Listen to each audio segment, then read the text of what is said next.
Hello, जय हिंद दोस्तों।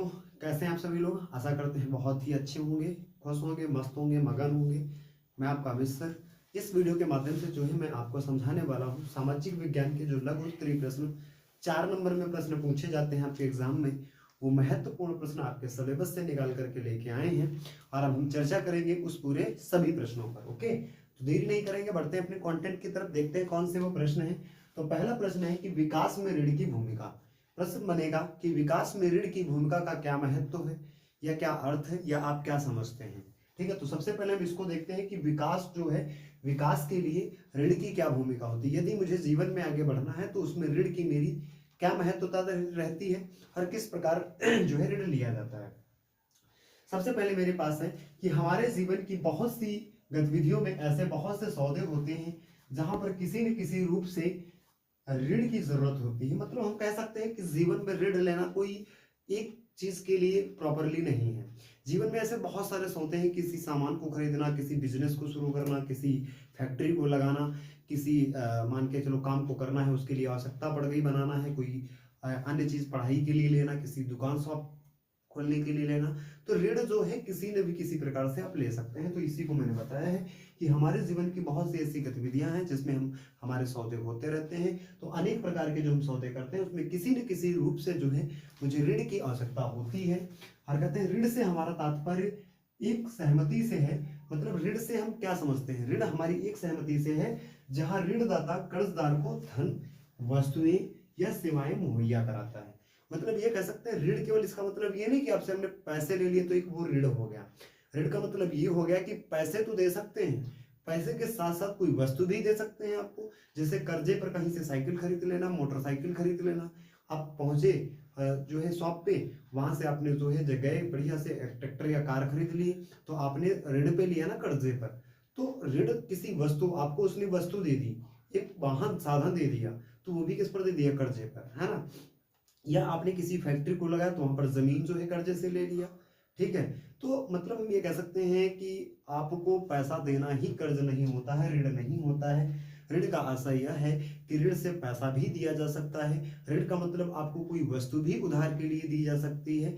ऋण का मतलब कोई भी अनेक प्रकार की जो है वस्तुएं या कोई सेवा भी मुहैया कराई जा सकती है, तथा बदले में कर्जदार से भुगतान करने का वादा लेता है। मतलब ऋण का मतलब ये हुआ कि मैंने आपको क्या दिया? वस्तु। मैंने वस्तु एक दे दिया, जैसे मैं दुकानदार हूँ, मेरे यहाँ पर जो है कार वगैरह बिकती हैं, आप आए मेरे पास, बोले कि मुझे कर्जे से कार चाहिए, मैंने आपको जो है एक कार दे दिया। ठीक है, आपको एक कार दे दिया, तो मैंने एक बात बताई कि मैं आपको कार दे रहा हूँ कर्जे पर। तो आपको ये वादा करना पड़ेगा कि जो है इसके बदले आप मुझे पेमेंट देंगे। तो वही जो है आप भुगतान करने का वादा लिया जाता है। ऋण उत्पादक की कार्यशील पूंजी की जरूरत को पूरी करता है। मतलब ये क्या हुआ? कार्यशील पूंजी क्या हुई? कार्यशील पूंजी का मतलब ये हुई कि बहुत सारे आप देखते हो कि ग्रामीण क्षेत्रों में किसानों की ट्रैक्टर की आवश्यकता होती है तो वो कर्जे से खरीद लेते हैं। मतलब उनको अपने खेतों को जुताई करना, ठीक है, अन्य प्रकार या दूसरे प्रकार के लोगों के साथ जो है उनकी खेती की जुताई करना, या किसी अन्य फैक्ट्री में लगाना, जैसे कहीं अन्य प्रकार से जो है कोई एक बिजनेस तरीके से जो है उसमें करना, है ना।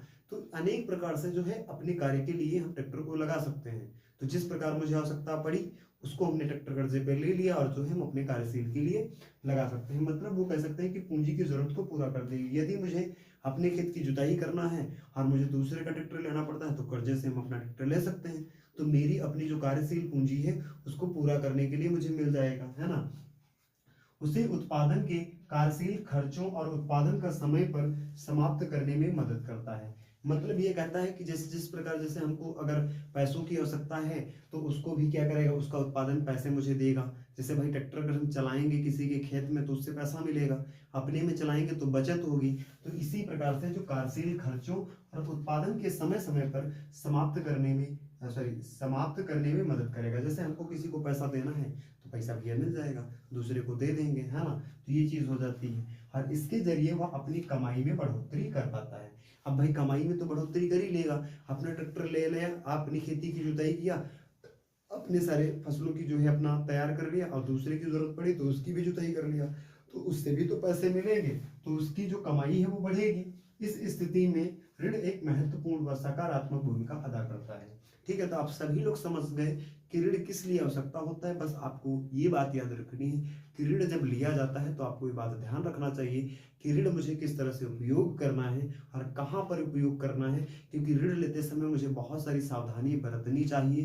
क्योंकि पता लगे मैंने ऋण पे कोई कार वगैरह खरीद लिया और फिर भैया मुझे देना भी तो है, तो वो पैसा आएगा कहाँ से, ये आपके दिमाग में होना चाहिए। ऐसा नहीं आप गए दुकान पे और बढ़िया से कार ले लिए, घर आ गए, खड़ी कर दी, आराम से खड़ी है, तो उसका पैसा कहाँ से भरेंगे।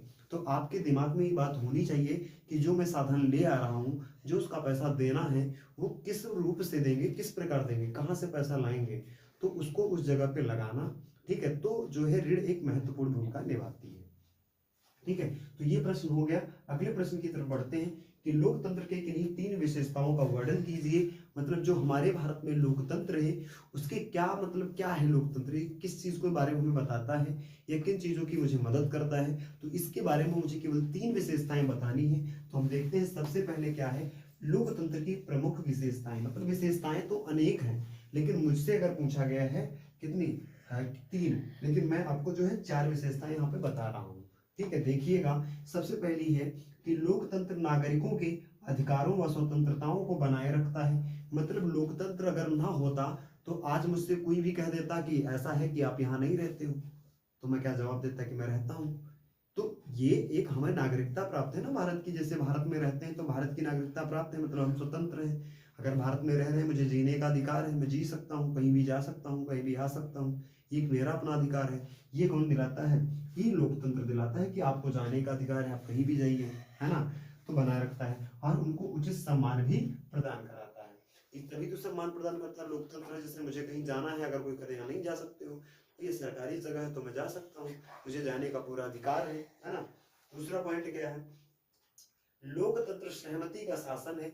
लोकतंत्र में जनता यह अनुभव करती है कि वह स्वयं अपने ऊपर शासन कर रही है, अतः लोकतंत्र में नागरिक सरकार के साथ साथ पूर्ण सहयोग करती है।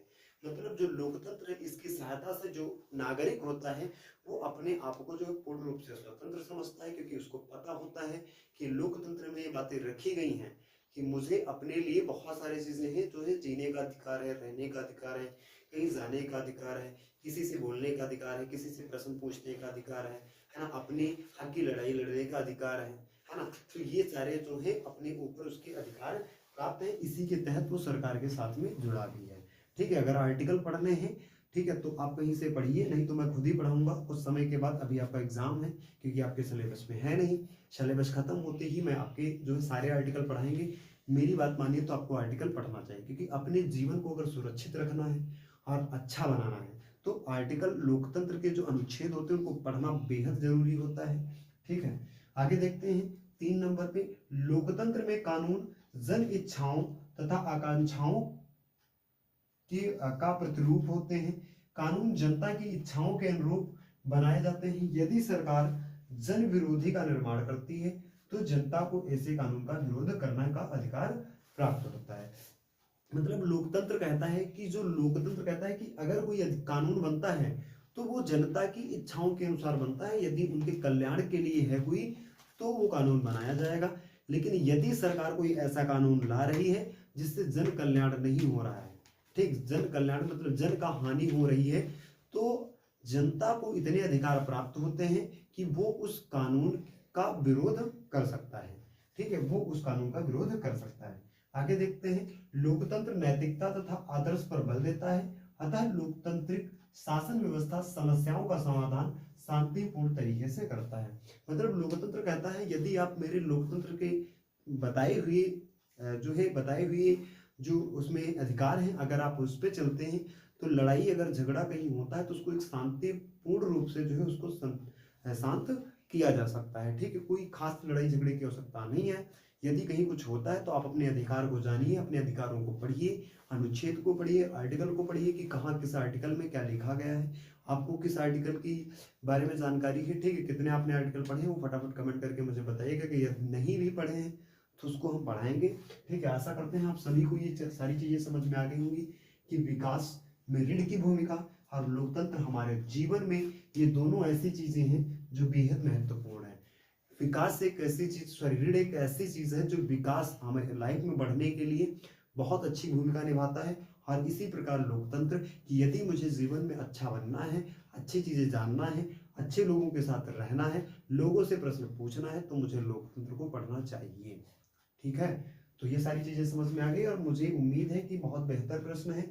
ये 4 नंबर के प्रश्न हैं, आपके एग्जाम में यदि आते हैं तो ये 4 नंबर पे बन के आएंगे और उम्मीद है कि प्रश्न बन के आने वाले हैं। ठीक है, मैं 35 से 36 प्रश्न बोला था, उन्हीं में से करवाएंगे, उन्हीं में से आपके 7 से 8 प्रश्न आने वाले हैं। ठीक है, तो बस आज के लिए इतना ही। ठीक है, तो बाकी सब अपना जो है तैयारियां करते रहिए, पढ़ते रहिए, क्योंकि समय बहुत कम है। ठीक, आज के लिए बस इतना ही। आज के लिए राम राम, जय हिंद, वंदे मातरम।